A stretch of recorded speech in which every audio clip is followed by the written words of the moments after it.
آئے تھے مصر بلبل سیر گلشن کر چلے، لے لو مالی باغ اپنا ہم تو اپنے گھر چلے۔ 5 وقت کی نماز کو وقتی طور ادا کرنا، 2 حج مکمل کرنے کے بعد صبح کے وقت اپنی مسجد میں آذان دیتے سمے جان لے لی گئی۔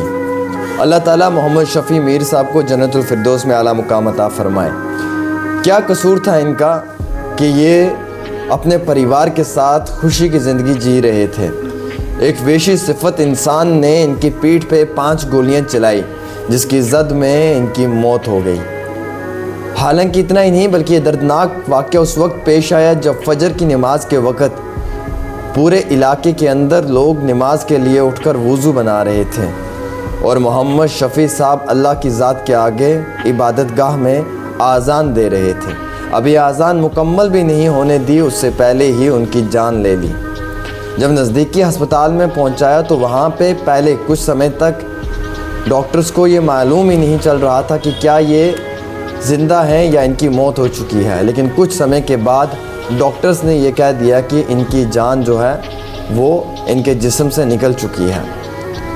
ایسے حالات میں پورے علاقے کے اندر ایک ماتم سا چھا گیا۔ ہر بچے کی آنکھ میں آنسو تھا اور پورے شہر کے اندر ایک ماتم کا ماحول تھا۔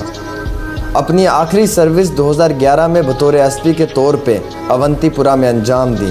اس سروس کے مکمل ہونے کے بعد گھر لوٹ کر جب آئے تو اپنا زیادہ وقت اپنی عبادت میں دیتے تھے۔ 2 حج مکمل کر چکے تھے اور ماضی کے کئی سالوں سے 5 وقت کی نماز وقت پہ ادا کرتے تھے۔ شہر کے اندر بہت عزت تھی، لوگ بہت عزت بھی کرتے تھے۔ حاجی صاحب کے نام سے پکارا جاتا تھا اور کسی سے بھی بنا مطلب کی بات نہیں کرتے تھے۔ ہمیشہ ہر ایک کو نیک تربیت اور نیک وصیت دیتے تھے۔ لیکن دکھ اور افسوس اس بات کا ہے کہ درندہ صفت لوگوں نے ان کی جان چھین لی۔ 2 بیٹے ہیں ان کے اور 1 بیٹی ہے۔ میری اطلاع کے مطابق بہت نیک اور پرہیزگزار شخص تھے محمد شفیع میر، جن کا ٹریک ریکارڈ بھی اگر آپ معلوم کریں گے تو بہت اچھا رہا ہے ان کی سروس کے دوران میں۔ یہ انسانیت کا قتل ہوا ہے اور یہ قتل شرع عام ہوا ہے۔ اس قتل کے بعد ہر انسان اس کی کڑے الفاظوں میں مذمت کر رہا ہے۔ محسوس اب یہ ہوتا ہے کہ کیا ایک انسان عبادت گاہ کے اندر بھی سیف نہیں ہے؟ کیا وہ جب سجدہ کرنے کی کوشش کر رہا ہے تو اس وقت بھی اس پہ دہشت گرد گولی چلا رہے ہیں، یا وہ رب کی ذات کے آگے کھڑے ہو کر اس کی تعریف کرنے لگتا ہے تو اس وقت بھی اس پہ گولی چلائی جاتی ہے؟ افسوس اور دردناک خبر تو یہ بھی ہے کہ شہر کے اندر یہ معلوم نہیں چل رہا کہ یہ کون سے لوگ اس طریقے کی زندگی کو جی رہے ہیں، اور یہ محسوس نہیں ہوتا کہ کون سے لوگ اس طریقے سے لوگوں کو اپنی درندگی اور لوگوں کو اپنی وحشت کا نشانہ بنا رہے ہیں۔ ہمیں تو یہ معلوم نہیں کہ کیا یہ انسان ہے یا انسان کے روپ میں ایک شیطان ہے، یا ایک ایسی وحشی صفت انسان ہے جو کسی معصوم اور نیک انسان کو زندگی جینے نہیں دے رہا ہے۔ محمد شفیع میر کہ آج ہم تعریف نہیں کر رہے بلکہ صرف ہم ان کے وہ سچائی کو بیاں کر رہے ہیں جو شاید آپ کے لیے معنی رکھتی ہے۔ آخرکار قصور کیا تھا ان کا؟ کیا یہی کہ یہ 5 وقت کی نماز ادا کرتے تھے؟ کیا یہی کہ یہ 2 حج مکمل کر چکے تھے؟ کیا یہی کہ یہ اپنی فیملی کے ساتھ، اپنے افراد خانہ کے ساتھ اپنی آرام کی زندگی طے کر رہے تھے؟ کیا یہی قصور تھا کہ یہ کسی سے بد کلامی، کسی کے ساتھ بدتمیزی یا کسی کے ساتھ اونچی آواز میں بات نہیں کرتے تھے؟ کیا یہی قصور تھا کہ یہ شہر کے سب سے شریف انسان تھے؟ کیا یہی قصور تھا کہ یہ وقت پہ اللہ کے آگے سجدہ کرتے تھے؟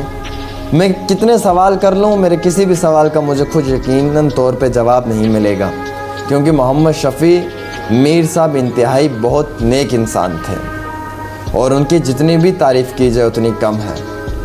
میں تو یہ کہوں گا کہ آپ سب لوگ ہاتھ اٹھا کر ان کے لیے دعا کریں، اللہ انہیں جنت الفردوس میں اعلیٰ مقام عطا فرمائے۔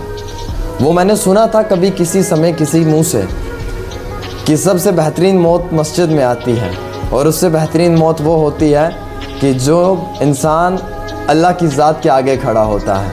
مجھے لگتا ہے کہ یہ ایک جنتی کی نشانی ہوتی ہے جب وہ اللہ کی عبادت کر رہا ہوتا ہے یا اللہ کی ذات کے آگے فجر کے سمے آذان دے رہا ہوتا ہے، اور اس وقت اس پہ گولی چلا کر اس کا قتل کر دیا جاتا ہے۔